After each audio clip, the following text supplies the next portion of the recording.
земјава е се подалеку од Европската Унија, тоа е така не само за тоа што не блокира Бугарија, туку затоа што немаме завршена ниту една домашна задача, која што требаше оваа корумпирана и криминална влада на Зоран Заев и СДСМ да ја заврши.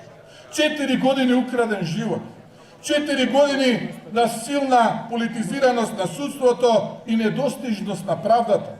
Македонија треба веднаш да почне преговори со Европската Унија. Овие луѓе овде, но и тие кои што денеска не се со нас, македонскиот народ, нација и држава заслужуваат веднаш, без дополнителни условувања, без дополнителни анекси, стратешки документи или како сакате наречете ги, веднаш следниот понеделник или вторник да добие почеток на предпристапните преговори со Европската Унија. Овој народ тоа го заслужува. Вредностите кои што овој народ ги споделува се исти како и вредностите кои што ги споделуваат жителите на земјите членки од Европската Унија. Така беше и во минатото, кога се боревме против фашистите, така беше и сега, кога ја браневме Европа од налетот на мигрантите. Ние ја споделуваме идејата на Де Гаспери, Шуман и Аденауер за обединета Европа. Не одоговлекувајте. Немојте да бидете жртва на хегемониските барања на Бугарија. Дајте ни да ги почнеме тие преговори еднаш, тоа не е за Зоран Заев, Бујар Османи и останатите криминализирани политичари. Тоа е за овој народ, овој европски народ.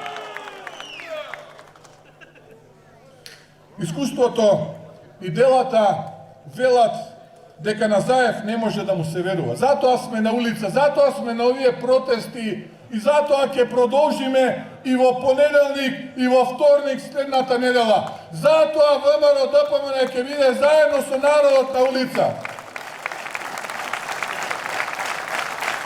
Ја користам оваа прилика да им се извинам на нашите сограѓани кои што заглавуваат во метежот, да им заблагодарам на трпението изминатите денови што беа со нас, но едноставно кога нема како, во услови на медиумски мрак, мора да излезе вистината на виделина.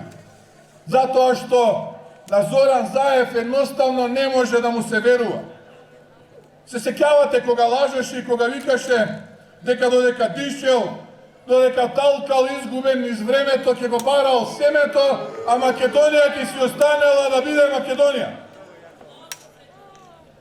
Затоа, почитувани присутни, овој пат народот излегува на улиците и покажува што може и што ќе биде доколку Зоран Заев ги помене црвените линии.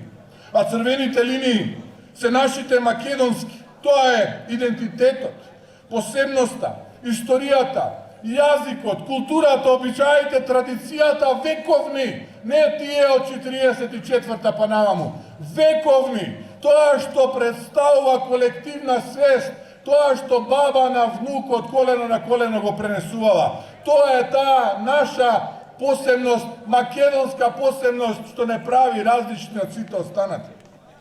Не смееме да дозволиме уште едно национално предавство.